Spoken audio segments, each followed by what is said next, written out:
nome é Estênio Salles Jacó, sou mineiro de nascimento, criado em Jaguapitã, no norte do Paraná.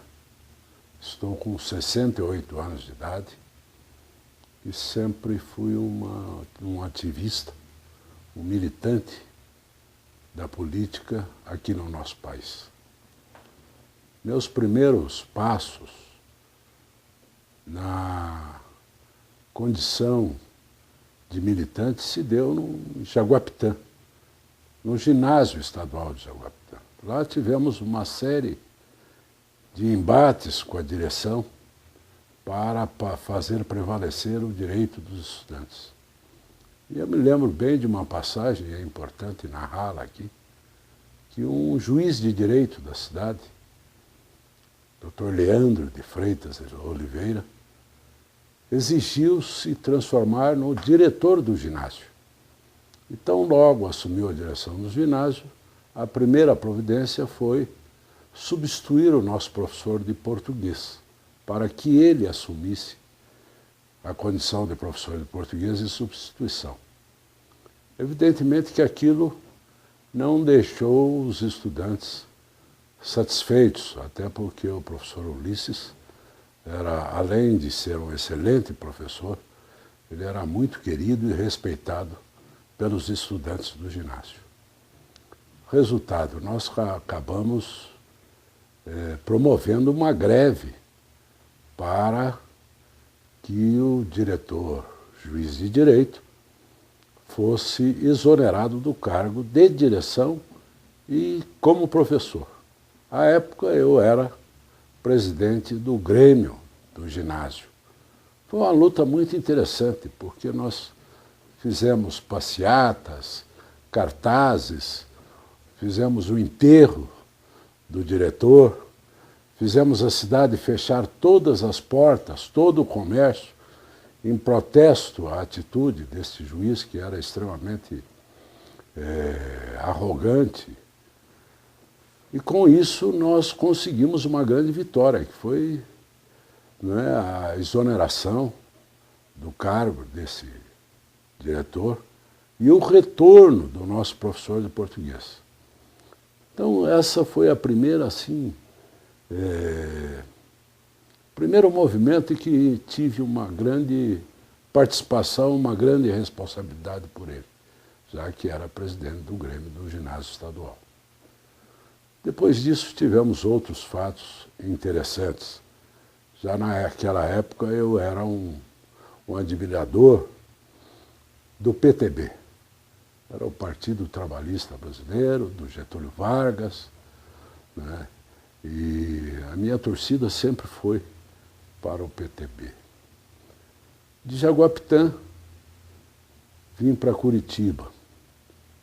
Tão logo entrei na universidade, meu primeiro gesto foi procurar os membros do diretório acadêmico para que pudesse também participar. E já logo, no primeiro ano da faculdade, me transformei num representante da faculdade junto ao Conselho de Representantes da União Paranaense dos Estudantes. Isso aconteceu no ano de 1965. Eu estudava na Faculdade de Ciências Econômicas e Administração da Universidade Católica do Paraná. Eu me formei em Administração e Sociologia e Política.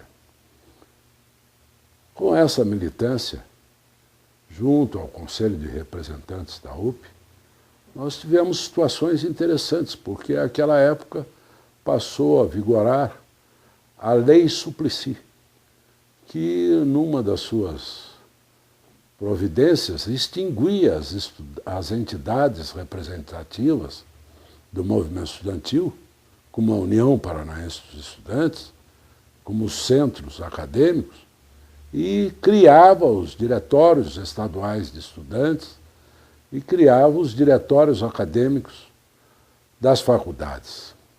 Evidentemente que todos nós, lá na União Paranaense dos Estudantes, nos posicionamos contrários a essa famosa Lei Suplicy, que foi um instrumento utilizado pela ditadura militar para controlar o movimento dos jovens aqui no Brasil. E naquela oportunidade nós decidimos no Conselho de Representantes da UP que lançaríamos um candidato a presidente do Diretório Estadual de Estudantes, o criado pela Lei Suplicy, exatamente com o objetivo de extingui-lo. E eu fui esse candidato.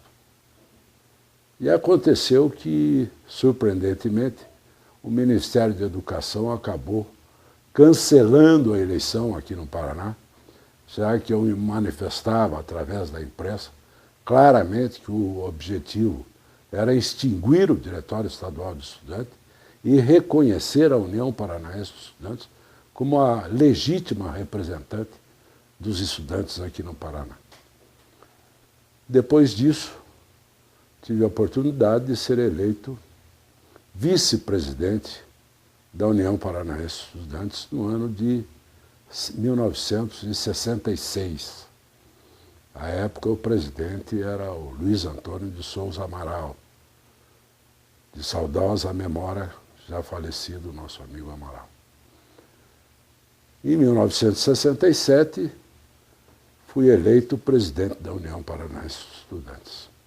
Mas é importante voltar aqui em 66, que foi um ano muito importante para o movimento estudantil brasileiro e para a política brasileira, porque os estudantes passavam a ter uma atitude realmente importante na política brasileira, pois praticamente era o único segmento, né, que, de forma corajosa, enfrentava a ditadura, se manifestando claramente contra a Lei Suplicy, contra o ensino pago que estava sendo preparado para ser implantado no país, não é? Contra a guerra do Vietnã, enfim, diversos temas de interesses da sociedade eram discutidos pelos estudantes, que era praticamente o único setor que se reunia a despeito da repressão permanente em cima dos jovens naquele período. E nós,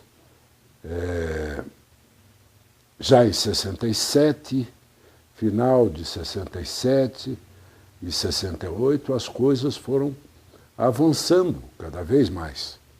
No final de 67, a universidade introduziu o ensino pago na Universidade Federal do Paraná.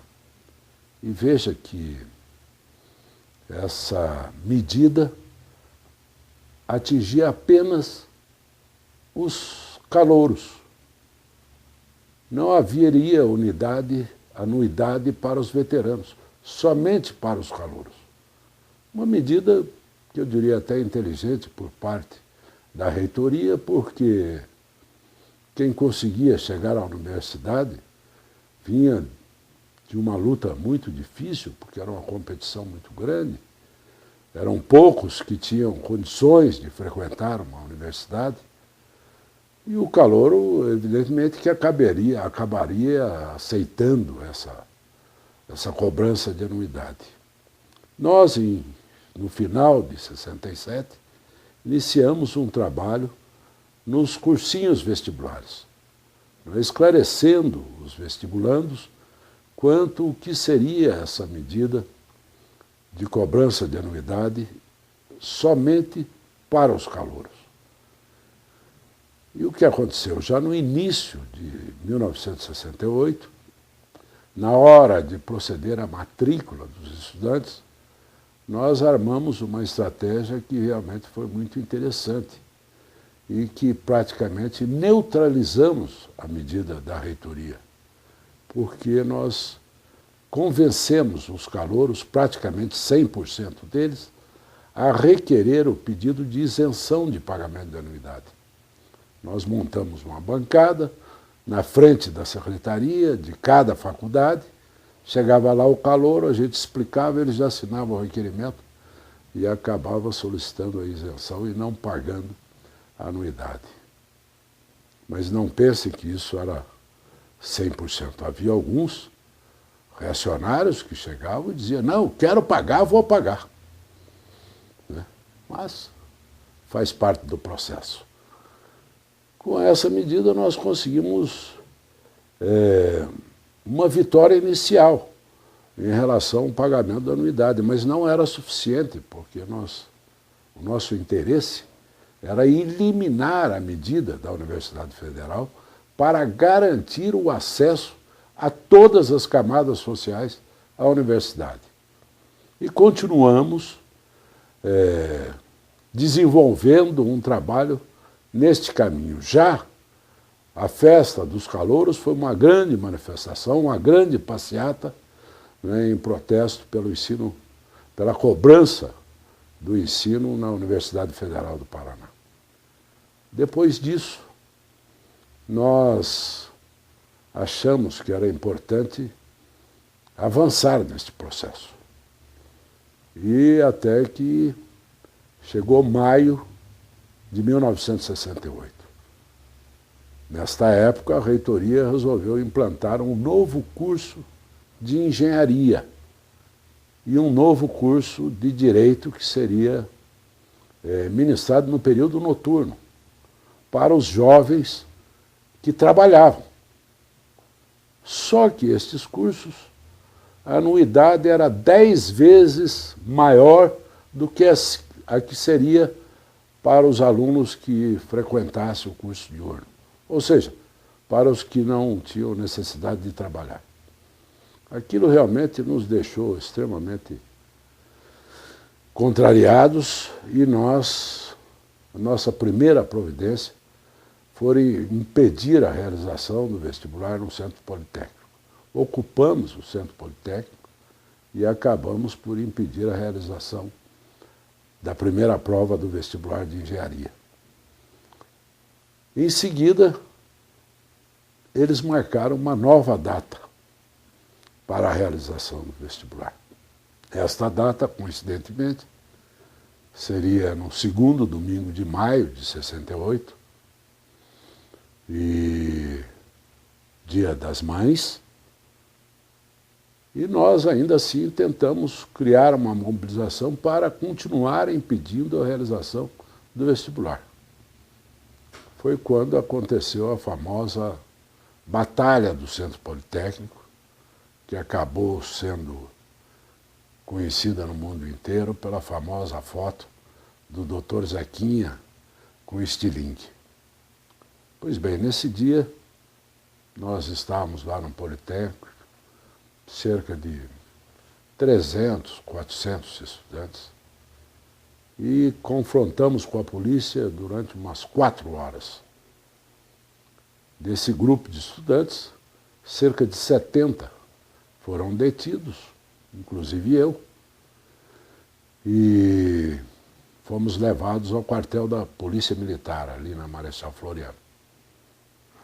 E acabou acontecendo um fenômeno interessante, por ser um domingo, né?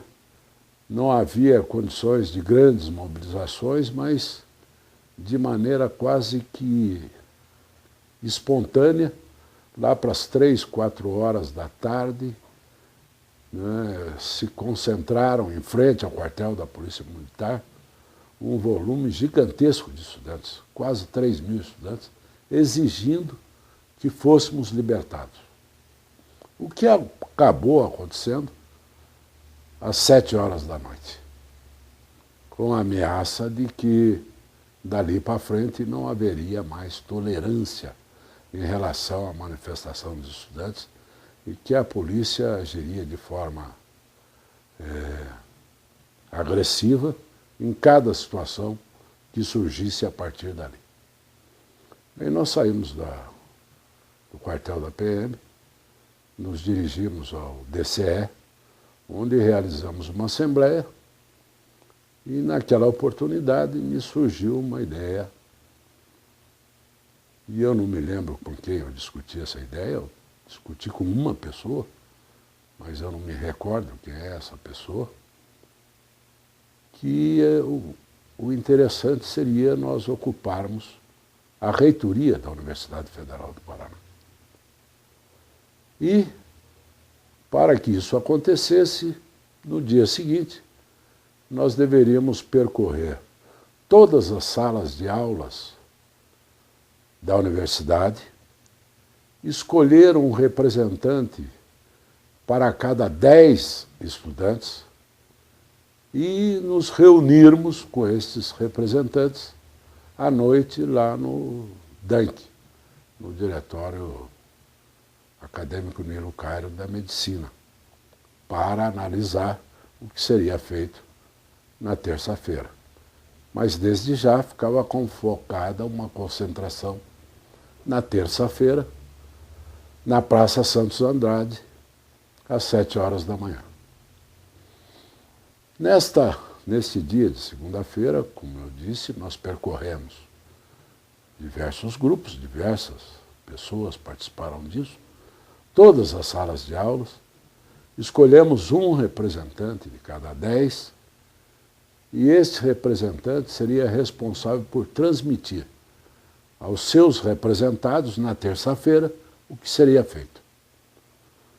Nos dirigimos ao DANC, ainda um parênteses, neste mesmo dia, o então governador Paulo Pimentel me convidou para que fosse até a sua casa discutir o assunto. Estivemos lá na residência do governador e ele se dispôs a pagar a anuidade dos calouros todos e também colocar um avião à disposição para que pudéssemos ir a Brasília discutir com o Ministério da Educação a questão do ensino pago. Eu disse ao governador que a sua sugestão seria, a sua proposta seria submetida aos estudantes na manhã seguinte lá na Praça Santos Andrade. Da casa do governador me dirigi ao Diretório Nilo Cairo. Naquela oportunidade, nós avisamos a todos os presentes que antes da reunião iniciar, os que tivessem interesse em se retirar, que saísse naquele momento. Porque depois de iniciada a reunião, ninguém mais poderia sair de lá. Na época era muito grande a infiltração de agentes da polícia junto ao movimento estudantil. E assim foi feito. Nós trancamos a porta do DANC, iniciamos a reunião. Eu submeti a proposta de ocupação da reitoria, que foi imediatamente aceita por todos, e passamos a tratar na estratégia de como proceder da ocupação da reitoria da Universidade Federal do Paraná. No dia seguinte, saímos todos do DANC juntos, às 7 horas da manhã, nos dirigimos à Praça Santos Andrade. Lá se concentraram perto de 3.000 estudantes. Nós submetemos a proposta do governador a esses estudantes, que foi rechaçada unanimemente, e na sequência nós tratamos de cumprir o que havíamos discutido naquela noite. E cada um daqueles representantes disse aos seus representados o que fazer. Saímos da Santos Andrade e fomos ocupar a reitoria, enquanto a polícia nos aguardava lá no Centro Politécnico. Foi uma ocupação tranquila, pacífica, porque não havia nenhum problema na sua ocupação, não havia polícia lá. Então, naquele dia foi muito interessante que a criatividade aflorou por cima das pessoas, a famosa criatividade das massas. E aí a gente viu os estudantes arrancando paralelepípedos, segurando carros oficiais, transformando-os em barricadas, placas de outdoor. Ainda num prédio ao lado, convenceram lá os pedreiros a nos fornecer barras de ferro para que pudéssemos enfrentar a polícia. Realmente foi um dia, assim, extremamente preocupante. Aliás, para mim, pessoalmente, foi um dos dias que mais me deixou preocupado e temeroso, porque se houvesse um confronto com a polícia naquela situação, seguramente teríamos consequências irreparáveis, não é? Mas, dentre outros fatores que nós havíamos discutido, nós iríamos tentar conversar com o governador, e foi o que eu fiz. Eu liguei ao governador e ele se dispôs a me receber lá no Palácio Iguaçu. Nós já tínhamos preparado lá fora um carro que estava me aguardando. Neste momento a polícia já tinha retornado e nós estávamos cercados ali, né, em todo aquele quarteirão da reitoria, da Faculdade de Ciência Econômica e Filosofia, né? Nós ocupamos todo o quarteirão, mas estávamos cercados pela polícia. Me dirigi ao Palácio Iguaçu, me lembro, com 6 ou 7 exigências, né? Dentre elas que o governo do Estado não mais permitisse que a polícia impedisse a nossa ação no caso continuasse o vestibular de engenharia, né? Que a polícia seria retirada do local, enfim, uma série de exigências relacionadas ao tema. E o governador Paulo Pimentel, na oportunidade, convocou o seu secretário de Segurança Pública, que, para nossa felicidade, era um desembargador, um professor da Faculdade de Direito, professor Munhoz de Mello, e nós tivemos uma reunião com o secretário, na Secretaria de Segurança, e ele nos disse que em meia hora nos daria uma resposta sobre nossas reivindicações. Eu pedi a ele que me levasse de volta para a reitoria, ele determinou um policial militar que me conduzisse até a reitoria, e assim foi feito. E ficamos aguardando o retorno do secretário, isso após uns 40 minutos, mais ou menos, o secretário Munhoz de Mello lá chegou e me informou que as nossas condições estavam todas aceitas. Aquilo realmente foi um momento assim de uma alegria, né, que vocês não podem imaginar.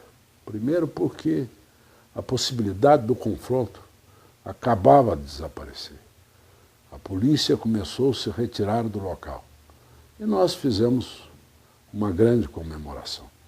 Colocamos todas as coisas no lugar, nenhum objeto na reitoria foi mexido, não se tocou em nada, não se permitiu que fosse feito qualquer tipo de vandalismo.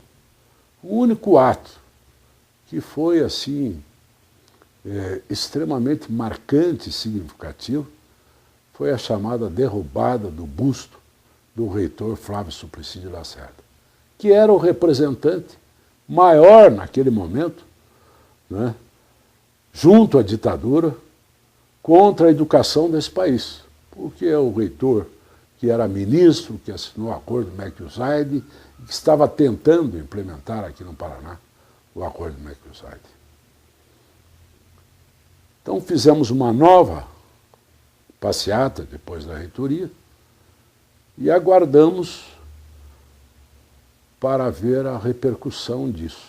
E realmente a repercussão foi fantástica, uma repercussão internacional, porque foi o primeiro fato aqui no Brasil, depois da ditadura, que teve um ato marcante, a ocupação de um espaço que era o símbolo, né, naquele momento, o símbolo da ditadura no país. Com isso, o reitor Suplicy, no dia seguinte, traz à imprensa a sua manifestação, em que ele taxa os estudantes de bandidos, selvagens, índios, enfim, uma série de adjetivos, tentando desqualificar os estudantes pela sua atitude em relação ao ensino pago aqui no Paraná. De posse de alguns jornais, me dirigi à Assembleia Legislativa e lá conversei com alguns deputados que concordaram prontamente em se pronunciarem a respeito do tema notadamente sobre as manifestações do reitor, que foi feito pelo líder da oposição, pelo líder da situação e praticamente 100% dos deputados que fizeram críticas pesadíssimas, né, ao reitor naquele momento, o que acabou tendo também uma grande repercussão na imprensa. 1 ou 2 dias depois, teríamos uma reunião do Conselho Universitário que seria discutido o tema ensino pago na Universidade Federal, o que de fato aconteceu e acabou praticamente por unanimidade sendo eliminado o ensino pago na Universidade Federal do Paraná. Foi a grande vitória do movimento estudantil aqui no Paraná. É evidente que, além deste processo de discussão em relação ao ensino pago, né, os estudantes tinham preocupações outras, né, com todos os movimentos sociais, de solidariedade a movimentos. Eu me lembro aqui no Paraná, numa greve de bancários, os estudantes estavam lá presentes, trazendo a sua solidariedade, levando apoio material e a sua manifestação permanente contra a ditadura, não é? Através de manifestações por impressão de jornais, de livretos, de reuniões, de discussões permanentes que faziam com que os estudantes realmente se interessassem e tivessem uma participação ativa na política brasileira. Agora é importante ressaltar que esse trabalho todo é difícil, porque você tem que estar permanentemente presente junto aos estudantes, discutindo, criando situações para que eles possam ter uma participação efetiva. E hoje a gente vê muito pouco isso, né? Tivemos agora, recentemente, a manifestação da população de forma não muito clara, sem objetivos muito definidos, mas o importante é que se reiniciou um processo de manifestação. As pessoas não podem se calar, a democracia é isso, não é?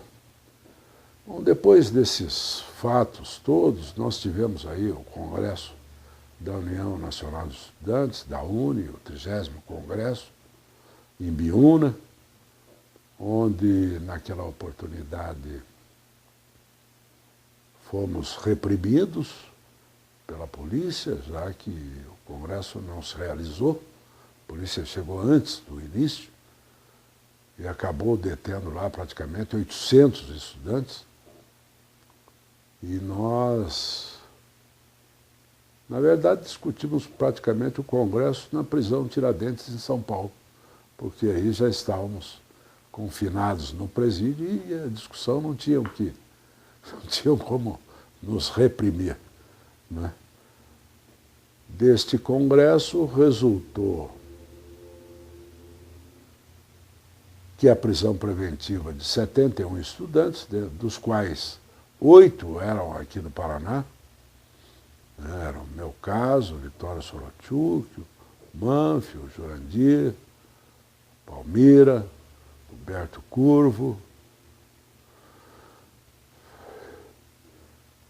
dentre outros. Nós acabamos sendo detidos, alguns no Congresso da UNE, na Chácara do Alemão, em dezembro, dia 17 de dezembro. Eu fui detido no final do ano, dia 27 de dezembro, lá em Jaguapitã, eu estava na casa de minha mãe, e acabamos respondendo esse processo, sendo condenados pela 2ª Auditoria Militar de São Paulo. Aliás, é importante relatar que o julgamento teve uma situação assim interessante. Nós estávamos lá em 12 estudantes, os paranaenses, mais alguns mineiros, outros de Brasília, mas dentro da sala de julgamento da Auditoria Militar eu tive o cuidado de contar quantos eram.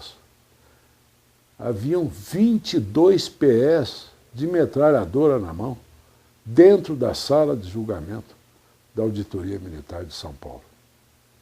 Admitiram a presença de um familiar para assistir o julgamento. E os advogados praticamente nem tiveram condições de fazer uma sustentação de defesa de todos nós. E o mais incrível, que para o mesmo delito, a pena variou de 1 ano e 6 meses para 6 meses. Então teve gente que foi condenada a 1 ano e meio, gente que foi condenada a 1 ano, gente que foi condenada a 10 meses e gente condenada a 6 meses. Veja que o critério era nenhum. E assim foi a nossa participação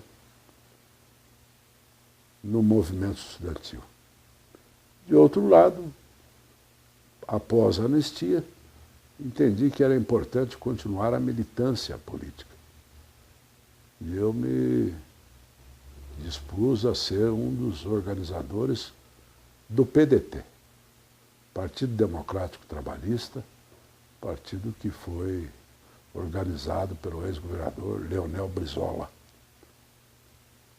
Depois disso, estivemos por divergência com o governador Brizola com relação à composição de filiados aqui no Paraná. Eu acabei me desvinculando do PDT e me filiei ao PMDB, onde estou e permaneço até hoje. É o processo, a segunda parte, mas por causa do processo de diálogo. Né? Stênio chegou a entrar em alguma organização ou simpatizar com alguma das organizações, AP, alguma coisa do tipo? Veja, eu tinha uma conexão muito forte com o pessoal da AP, mas em nenhum momento eu me dispus a me filiar a uma organização, até porque não me convenciam de que os métodos por eles pretendidos dessem resultado. Falava-se em luta armada, e eu não conseguia perceber de onde é que viria a logística para sustentar uma luta armada nesse país. Tanto é que todas as tentativas foram rapidamente massacradas pela ditadura. Então eu preferi atuar de forma independente, sem perder as relações com todas as organizações, tanto é que fui candidato a presidente da UP. Com o apoio de todas elas, nós fizemos uma chapa de conciliação, de unidade no movimento estudantil, foi muito importante aqui no Paraná. E, veja, pela primeira vez acontecia isso, de ser um candidato único, com apoio de 100% dos diretórios do Estado do Paraná, de todas as faculdades e todas as organizações de esquerda. Foi realmente um processo extremamente interessante. Essa eleição em 67, para a UP? Para a UP em 67. Você lembra qual que era o programa que vocês estavam defendendo? A pauta da... Porque realmente é muito estranho você ter um candidato único. A pauta era muito ampla, né? Quer dizer, a principal delas era contra a ditadura, contra o ensino pago, né? Em defesa da liberdade. Enfim, era uma coisa bem ampla, não era nada assim específico. Não. Chegou a ser condenado no processo? Fui condenado em São Paulo. Isso cumpriu a pena? Cumpri a pena. Quanto tempo foi a pena? Eu fui condenado a 10 meses de prisão, dos quais eu cumpri 4 meses aqui no Paraná, os 2 primeiros e os 2 últimos. E o resto no presídio Tiradentes, em São Paulo. Não chegou a sofrer nenhuma forma de violência física? Não, porque nós tivemos sorte, né? Como nós fomos presos em decorrência de uma prisão preventiva decretada, Nós já ficamos à disposição da justiça militar. Então éramos presos legais. Não era como nas outras situações em que as pessoas eram simplesmente presas sem nenhum processo, sem nada, e eram submetidas aí sim a torturas violentas, e a gente acompanhou isso, principalmente lá em São Paulo. Havia uma cela enorme, cheia de presos políticos, né, que oficialmente não estavam presos, né, que foram submetidos a torturas de toda a espécie, né, e ficavam lá indefinitivamente incomunicáveis. Não podiam receber visitas, não podiam sair da cela. Né. Nós, como fomos presos em decorrência da prisão preventiva, a nossa situação foi diferente. E aqui no Paraná, você foi direto para o presídio provisório do AU? Eu fui preso lá no norte do Paraná, em Jaguapitã, fui levado para a prisão, para a delegacia de polícia de Londrina. No dia seguinte me trouxeram para cá, me levaram para a Polícia Federal e depois para o AU. Direto para o AU. E como foi esse tempo na USP? Isso é uma outra história bastante interessante, né? A prisão é uma situação em que as pessoas não conseguem imaginar o que seja, né? Mas imagina você num espaço como esse, conviver aqui com 10, 20 pessoas, cada um com a sua personalidade, cada um com as suas angústias. E na prisão não tem esse papo. Lá você é você. Como a gente dizia lá, você pode enganar aqui uns 15 dias, mas daqui a pouco você vai botar as manguinhas de fora, porque as pessoas, né, nem marido e mulher, têm que se suportar dessa maneira, né? E como eu disse, você imagina 20, 30 pessoas num espaço pequeno, cada um com a sua personalidade, né? É extremamente complicado. Eu confesso para você que na minha cabeça, eu estava determinado a suportar aquilo sem me deprimir, não é? Eu me conscientizei que aquilo era um processo e que eu deveria aproveitar aquele período para me preparar ainda mais, né? Lendo o que pudesse ler e criando melhores condições psicológicas para enfrentar aquele período sem lamentações. E foi o que eu fiz. O que mais me atingia realmente era o sofrimento da família, principalmente da minha mãe, né? Mas a situação lá, a gente conseguiu administrar sem maiores problemas, tanto é que não tive nenhum contratempo nesse período, né? Me transformei amigo de todas as pessoas que por lá passaram, e consegui cumprir meu tempo. E como foi o processo depois da prisão? Uma lacuna? Esse é um fato interessante, né? Logo depois que eu saí da prisão, isso em 70. Final de 69. Eu senti assim que havia uma retração por parte das pessoas em relação à minha pessoa, né? É como se eu provocasse choque com as pessoas, né? Em vigor o ato institucional número 5, né? As pessoas todas com receio de repressão e achavam que se tivesse contato, né, com um ex-preso político, pudesse também chamar a atenção dos órgãos de informação, porque, aliás, eles, durante um bom período, né, Por onde eu estava tinha um agente, né, atrás. Eu me lembro que até um dia eu cheguei perto de um e falei assim, ó, vai pagar uma cerveja? Ele falou, que é isso? Eu falei, você deve estar ganhando uma nota para me seguir, onde eu estou você está. Né? Então me pague uma cerveja. Né? Mas era assim, então, dificuldade de emprego, né? As pessoas, todos que passaram por isso tiveram uma certa dificuldade.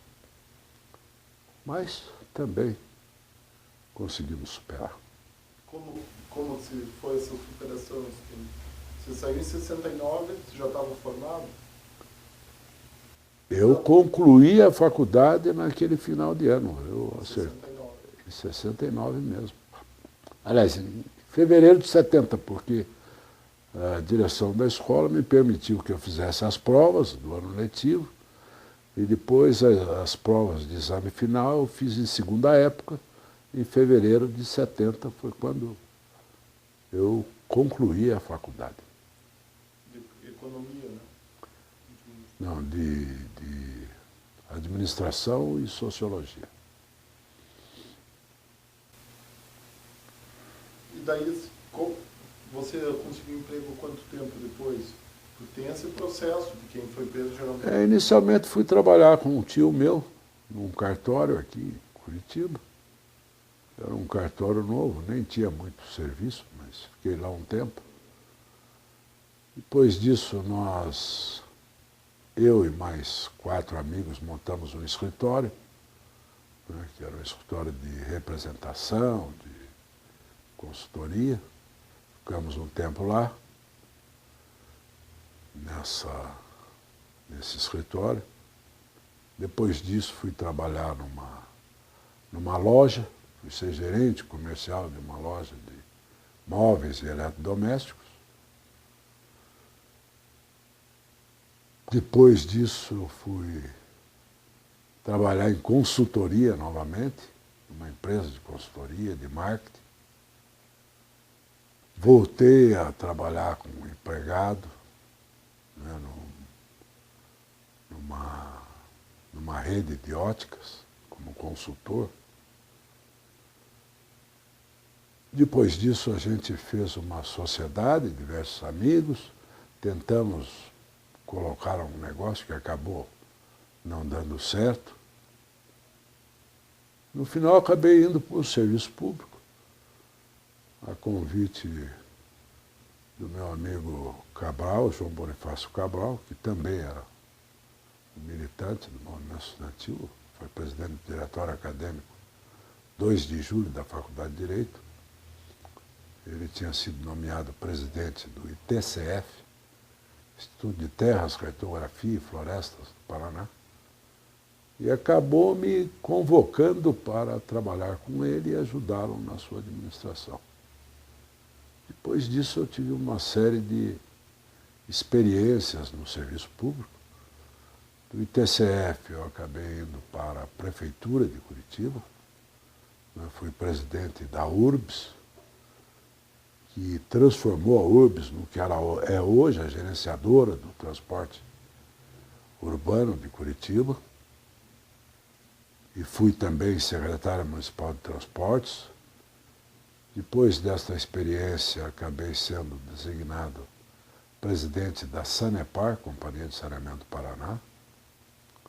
Fim da administração em 94,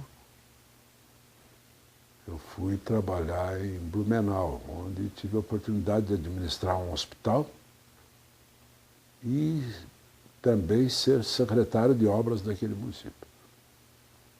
Depois disso, voltei a Curitiba numa empresa de consultoria, fui contratado pela empresa, que atuava na área de transportes urbanos. Em 2003, voltei à Sanepar e lá permaneci até 2010. Aliás, um período de 2010 eu assumi a presidência da Compagás. Em 2011 eu me desliguei do serviço público. Eu já estava aposentado pelo Estado, que eu me aposentei em 1995, que eu comecei a trabalhar com 13 anos de idade. Em 95, aos 50 anos, eu tinha 37 anos de serviço. De contribuição foi quando eu me aposentei do Estado. Mas fiquei nesse período trabalhando aí depois disso. E militância, Estênio? Depois da tua prisão, você retomou quando? Olha, nós tínhamos uma participação modesta, né? Porque além da condenação de Imbiúna, eu tinha mais 4 processos aqui em Curitiba, na auditoria militar aqui de Curitiba, né? Um das passeatas, outro de jornal, outro de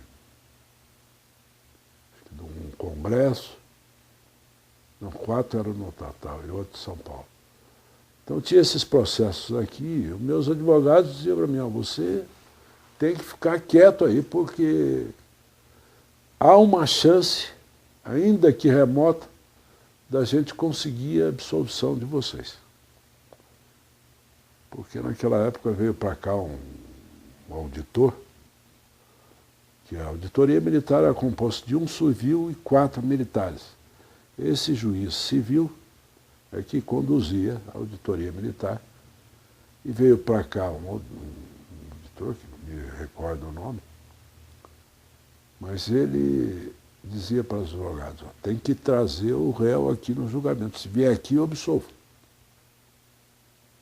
E os advogados diziam isso para a gente, vocês têm que ir no julgamento que vai ser absolvido. Ele acabava convencendo os militares, e ele fez isso em Recife, em diversos lugares. E eles acabavam transferindo ele, porque ele foi muito importante nesse processo. Então, nos processos aqui do Paraná, eu acabei sendo absolvido.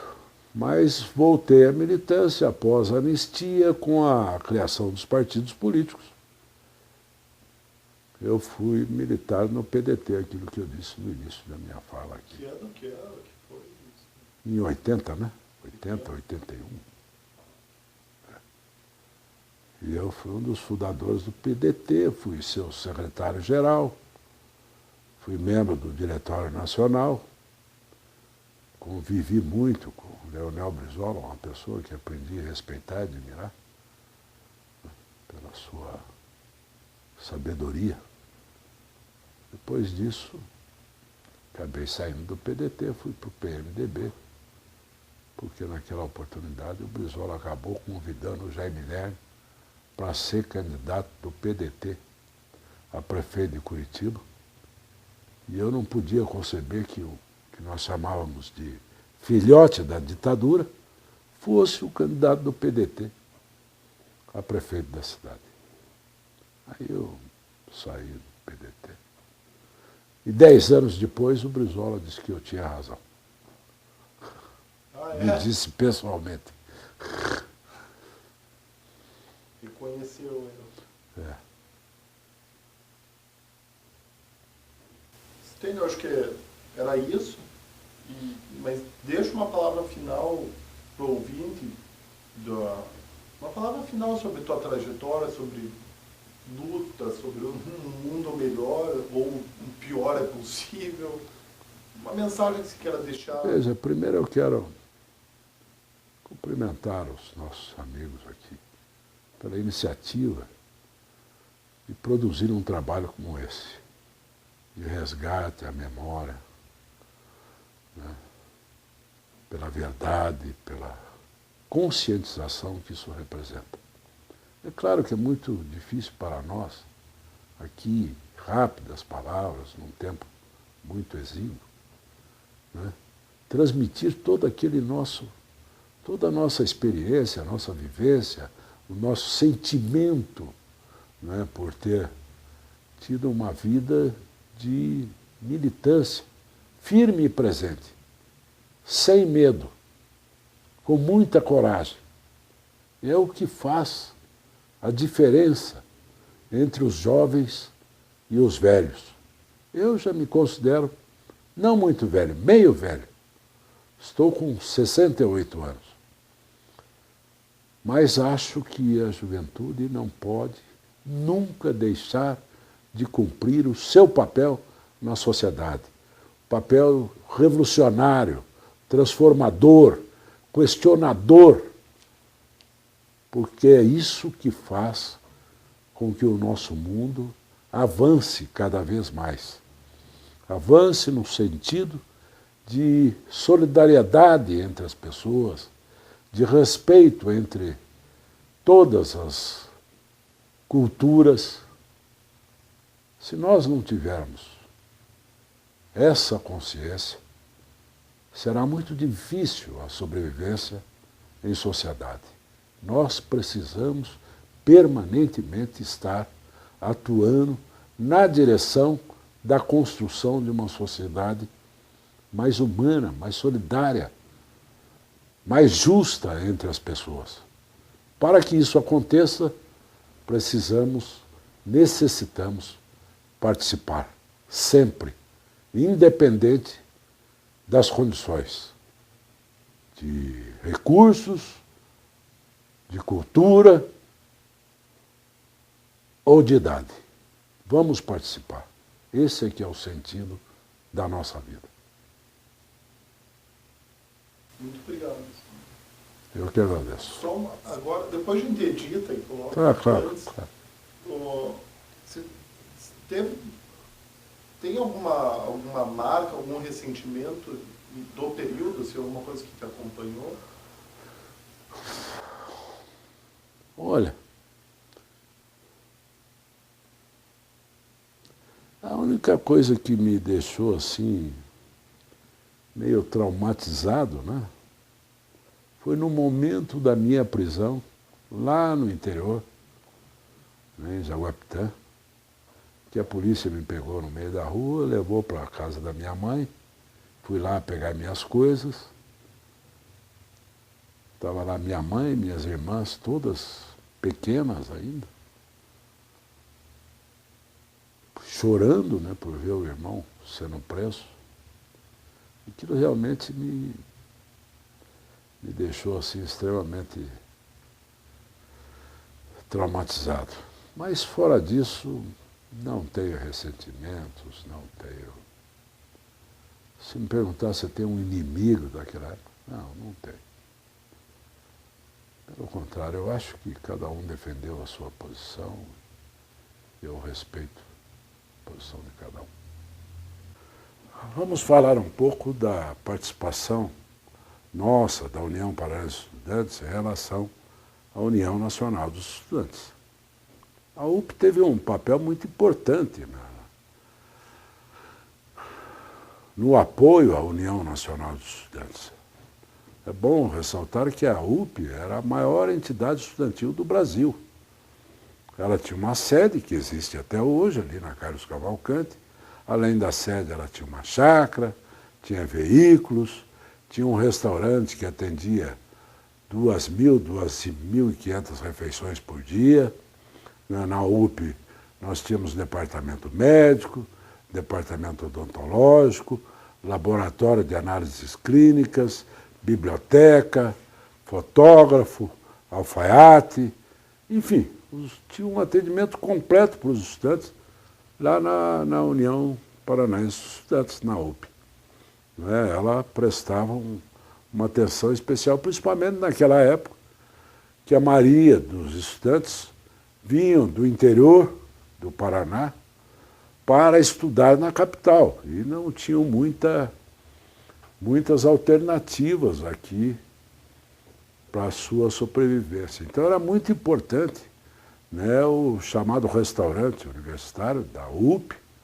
Tinha na UP, tinha também no DCE, que só atendia universitário, tinha a CEL, que também atendia os moradores e um pouco também de estudantes, mas a UP atendia, além dos universitários, atendia os secundaristas.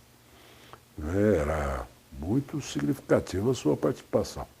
Mas voltando em relação à União Nacional do Estudante, a UP foi uma importante aliada, né, na logística da União Nacional dos Estudantes, na montagem do 30º Congresso da UNE. Nós chegamos a encaminhar até para lá um caminhão da UP. E eu confesso para vocês que eu, particularmente, entendia que o Congresso da UNE deveria ser realizado lá na USP, lá no CRUSP, não é? Porque ir para uma cidade pequena, para um sítio, era um negócio assim muito frágil, como de fato foi, né? A polícia nos cercou, nós não tínhamos nem para onde correr, né?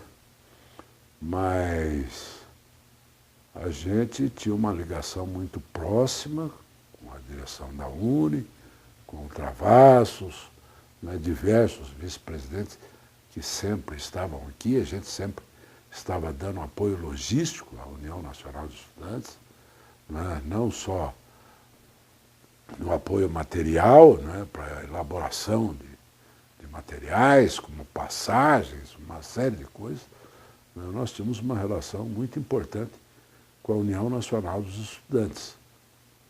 E, aliás, vou contar uma história interessante. Nós estávamos presos lá em São Paulo, detidos no Congresso da UNE em Biúna, e na cela que eu estava lá também um dos candidatos a presidente da UNE, que acabou sendo eleito depois, que era o Jean Marc, que disputou com o José Dirceu, ou disputava com o José Dirceu, a presidência da União Nacional dos Estudantes.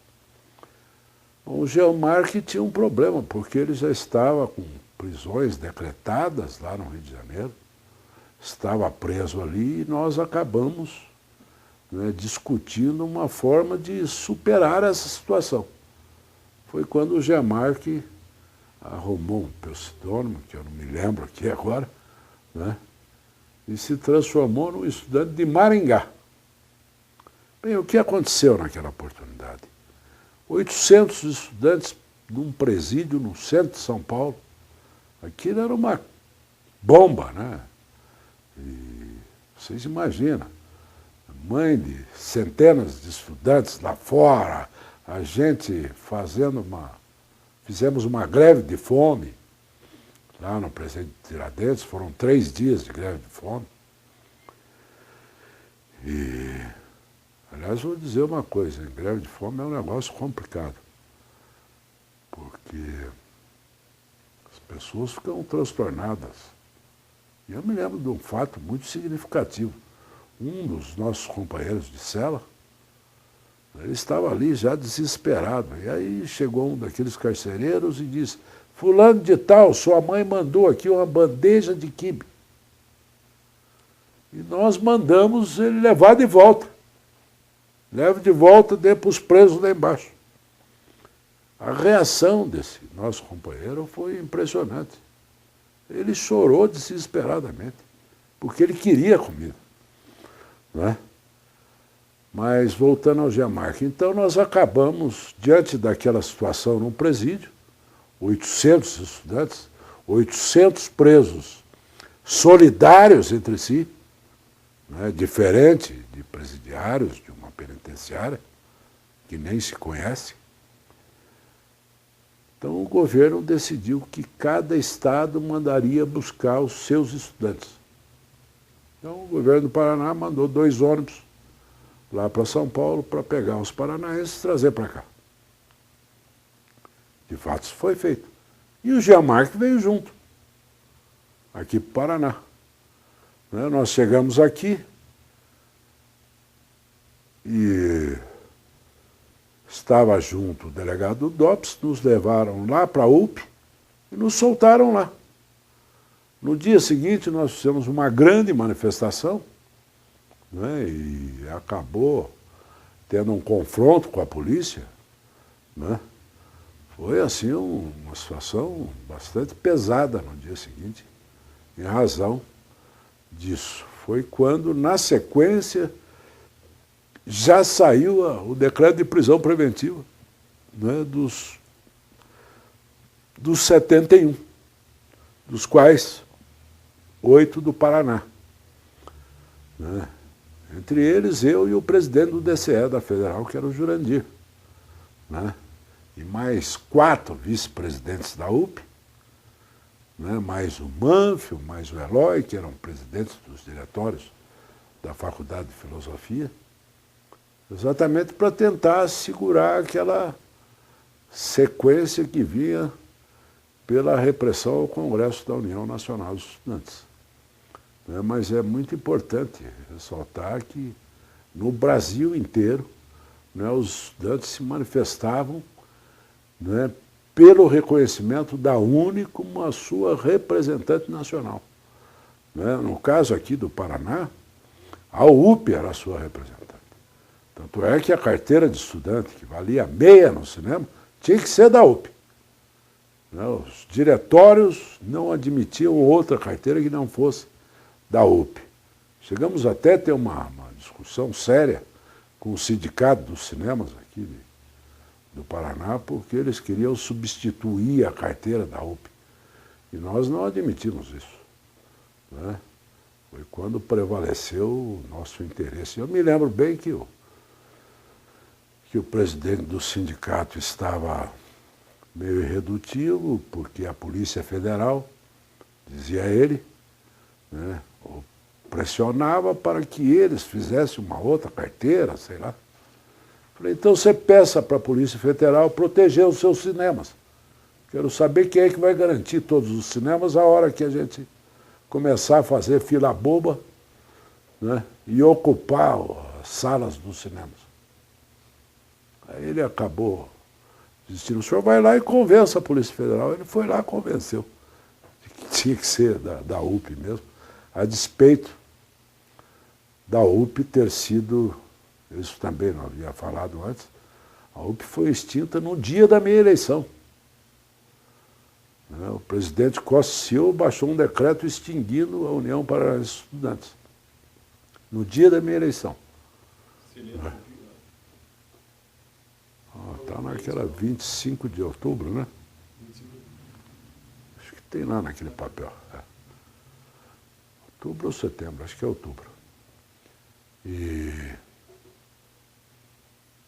nos 2 meses seguintes, o que aconteceu? A Polícia Federal nos pressionava para fechar a UP. Não, vocês vêm aqui, botam o exército aqui e fecham.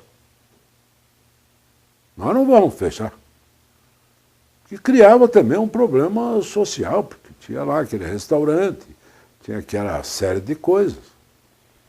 E eu me lembro que nessa época eu convenci o secretário de Saúde do Estado, que era o Dr. Dalton Paranaguá, a fazer uma parceria conosco. Diz, olha, nós vamos fazer uma campanha de vacinação. A cidade em parceria com a... Eu tinha que criar um instrumento de manter a militância ativa, né, nessa época. E criar uma simpatia da sociedade, que era da opinião pública. Falei, Adalto, eu preciso só o seguinte, que você divulgue o resultado do nosso trabalho diariamente. Né? Vamos fazer umas faixas, UP, Secretaria de Saúde, vacina. Não é como hoje, que as vacinas são, né, coordenadas pelo governo federal e simultaneamente no país inteiro. As crianças são vacinadas. E a gente começou a fazer esse trabalho. Na sequência, diz, agora vamos fazer uma campanha de Natal para 15 mil crianças pobres. Olha, 15 mil crianças pobres. Em 1967, que Curitiba devia ter uns 350 mil habitantes, era extremamente significativo. E nós envolvemos todo o segmento, né, que atuava nessa política social, as igrejas, os clubes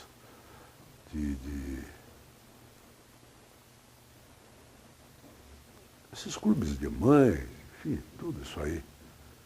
Nós envolvemos todo esse segmento e fizemos um Natal para 15 mil crianças pobres, arrecadando dinheiro, fazendo uma espécie de pedágio, né, nas ruas, pregavam um decalque no carro, a pessoa dava dinheiro. E aquilo teve uma repercussão muito grande. E do outro lado, a polícia me dizendo, você tem que fechar. Eu disse, fecha. Estou fazendo um Natal para 15 mil crianças, estou vacinando as crianças. Mas, paralelamente a isso, nós estávamos lá nos cursinhos, discutindo o ensino pago. De um lado, tinha aqui uma fachada para mostrar que não estávamos omissos, que era um instrumento importante, e de outro, também numa ação política permanente. Então, foi muito interessante, porque a gente conseguiu superar. E eu me lembro que eu fui conversar com o juiz federal, que tinha a responsabilidade de conduzir o processo legal de extinção da UPE. Conversei com ele lá umas 2 horas. E foi interessante, porque ele disse, Stênio, abriu a gaveta e disse assim, enquanto você for o presidente, esse processo vai ficar aqui. De fato, né, consegui cumprir minha gestão na UPE e ela acabou sendo fechada realmente, e aí com a AI-5, em dezembro de 68, aí eu já não era mais o presidente. Mas... Você cumpriu a gestão e teve outra eleição? Teve outra eleição. Quem foi eleito à época foi o Berto Curvo, que também acabou não exercendo, porque ele, como eu, estava com prisão preventiva decretada lá em Biúna. Na sequência veio a chácara do Alemão e ele já ficou preso. No DCE, a mesma coisa. O Jurandir cumpriu também com prisão preventiva. Quem se elegeu foi o Vitório. O Vitória teve aquela posse espetacular, numa sessão pública de teatro, mas também não pôde exercer o mandato porque estava preso. Então, a UPE era a entidade mais importante. Sim. A UNE era quase que... a UNE dependia... Não dependia, né? A UPE era um instrumento importante para a UNE. Ela dava apoio, ela se tratando, como eu disse, da maior entidade estudantil do Brasil. Quem que estava fazendo a gestão aqui da UNE? Você lembra? Não tinha um vice-presidente aqui. Não tinha. A estrutura era diferente. Como que era a estrutura? Havia um presidente, diversos vice-presidentes e mais 4, 5 cargos, secretários, tesoureiros. Não é como é hoje, que tem vice-presidente da região tal. Não, isso não existia. A gente tratava diretamente com o presidente ou com os vice-presidentes que não tinha uma organização interestadual aqui? Não. Que era a UPE, que era a entidade estadual. E o DCE?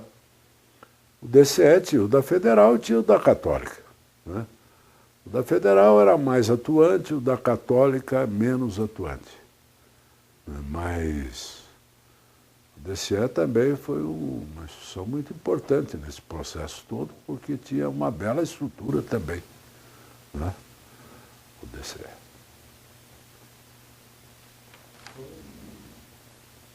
Essa passeata pós-prisão, Stênio, como foi? Era uma passeata exatamente... De protesto pela repressão do Congresso da UNE. Como foi essa passeata? Ela saiu da onde? Você lembra? Saiu da Universidade, da Praça Santos Andrade também. Era lá que a gente começava, né, e vinha pela 15. Era assim que... Até a Boca?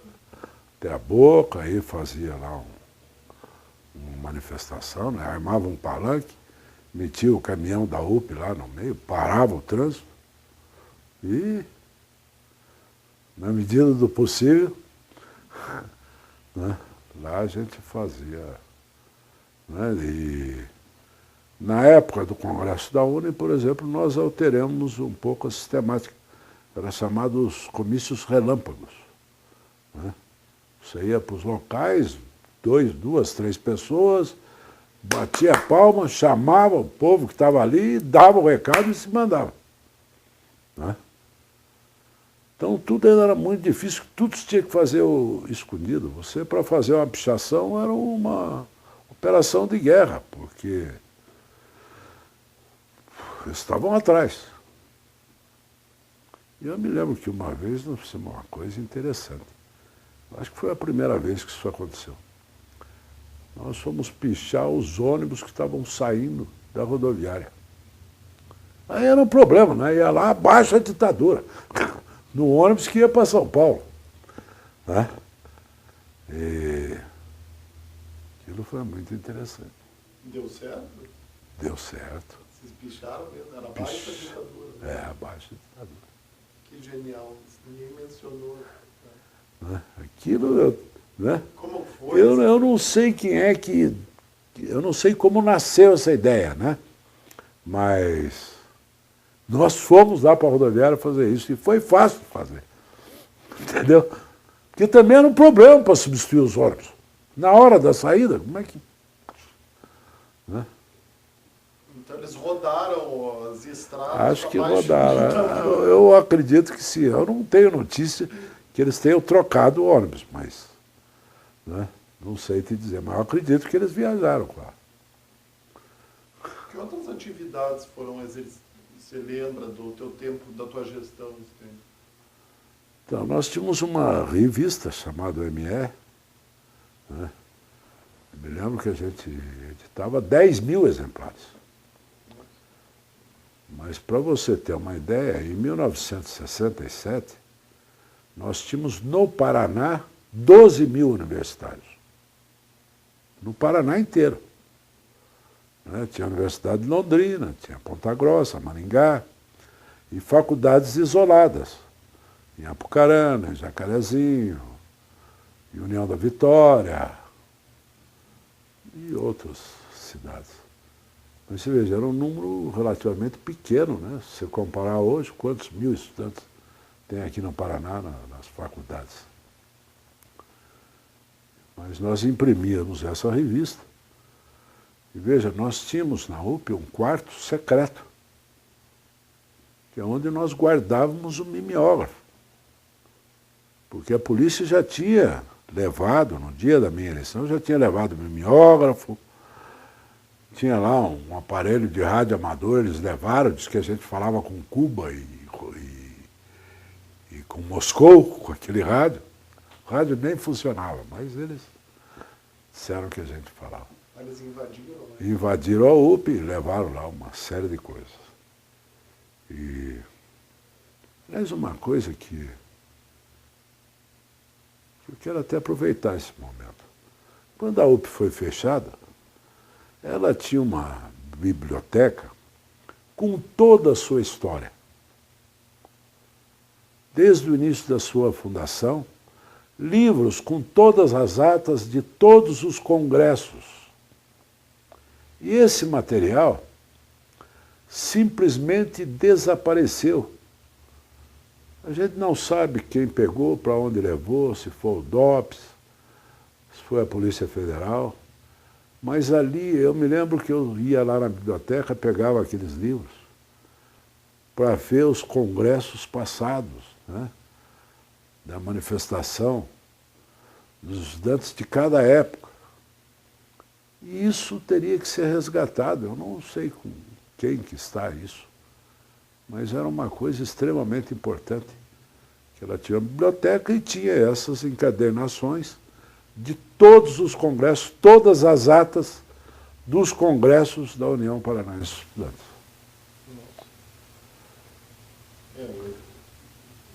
A última vez que eu entrei naquele prédio, esse tênis estava bem deprimente, difícil achar mesmo.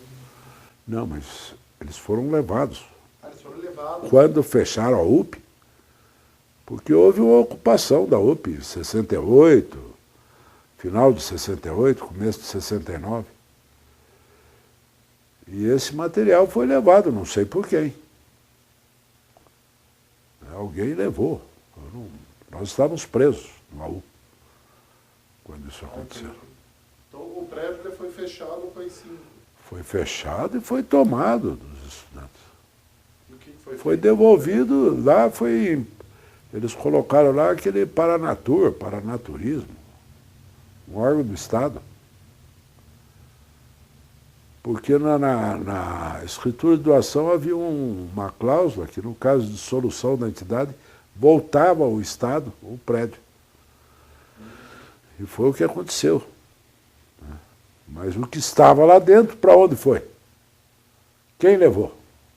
Tem que averiguar, né? No arquivo público, ou nos Arquivo bibliotecas público. dos militares, que ainda hoje estão fechadas. Lamentavelmente.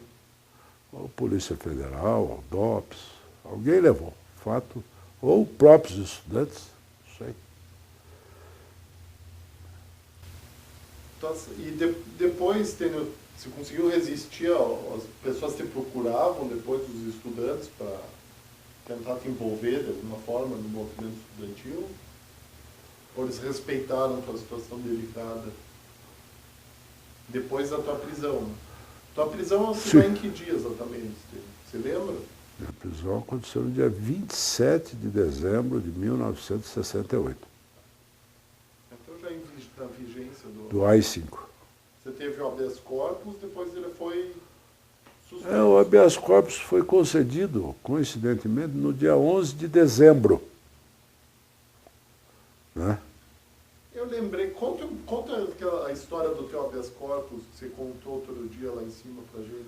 Pois é, nesse período a polícia estava muito em cima, eu estava em Londrina, resolvi passear na casa do meu avô, lá em Minas Gerais,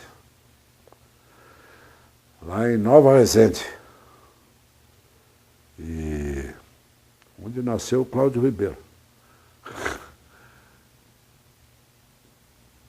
E nós tínhamos contratado aqui o professor Lamartine para pleitear o habeas corpus no STJ.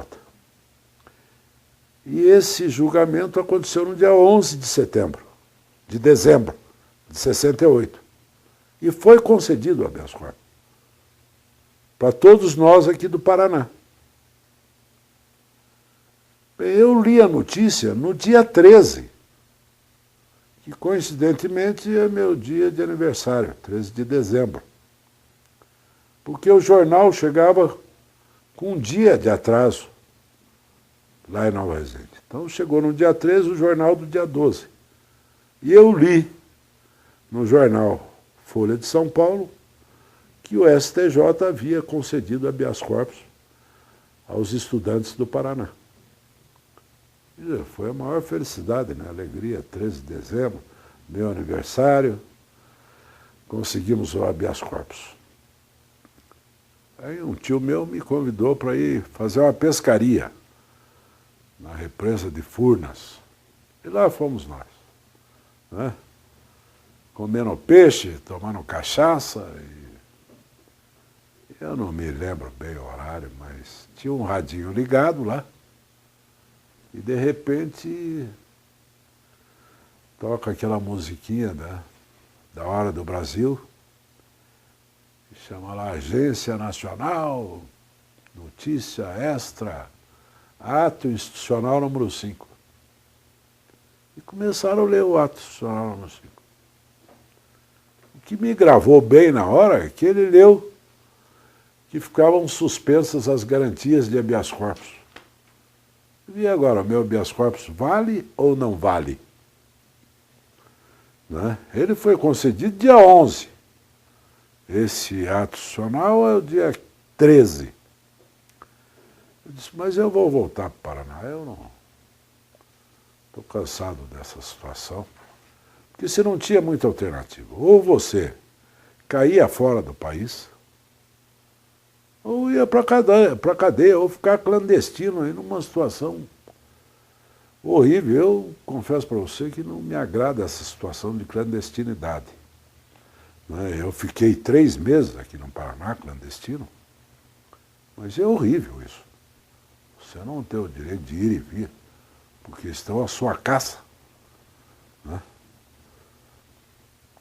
como eu não pertencia a nenhuma organização de esquerda, eu não tinha muita alternativa. Ou eu saía do país ou ia ver o que acontecia aqui. Bom, eu com habeas corpus vou voltar para cá. E acabaram me prendendo no dia 27 de dezembro, apesar de eu discutir com a Polícia Federal, que me prendeu, que eu possuía um habeas corpus do STJ.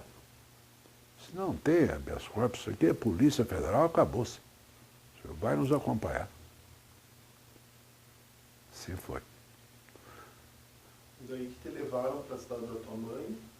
Não, me levaram da cidade da minha mãe para Londrina. De Londrina. Estava na casa da minha mãe. Quando foi esse período na clandestinidade?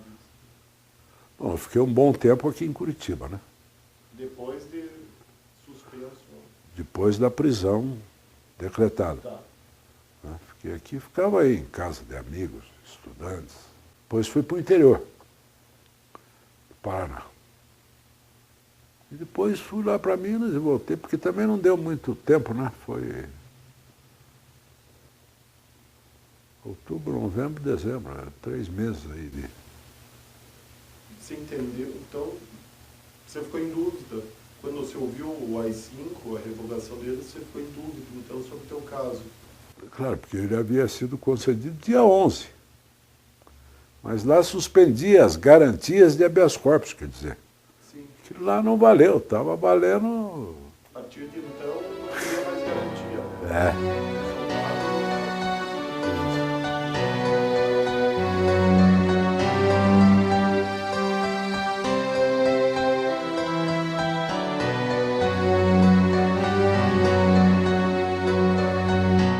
Ouça bem esta canção, ela fala pra você.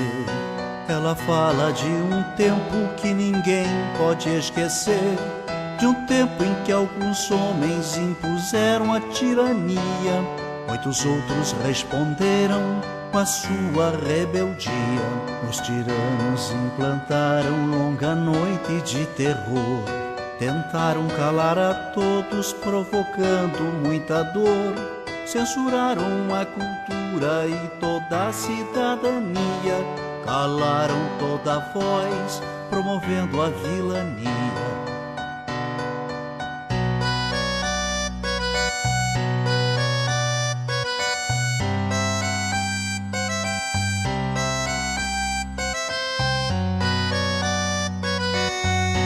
Pelas fábricas, escolas, nas ruas e construções, reagiu o nosso povo à violência dos grilhões. Resistiram estudantes, camponeses e operários. Foram homens e mulheres a enfrentar os sanguinários. 3 reis, Zé e Désio, Seixas, Isis, Marighella entregaram suas vidas pra vida ficar mais bela. Muitos outros foram mortos por lutar contra a opressão, ou desaparecidos, ou no exílio ou na prisão.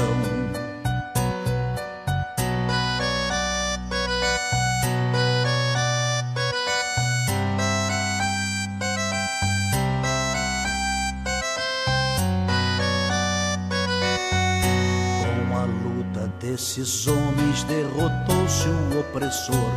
Muito sangue derramado, muita lágrima e suor. Quem tem medo de retorno não se sinta equivocado. O terror que foi um dia poderá voltar dobrado. A mesma vigilância de quem ama a liberdade poderá impedir que volte o império da maldade. Mas a luta continua por justiça e pelo pão, pela reforma agrária, por saúde e educação.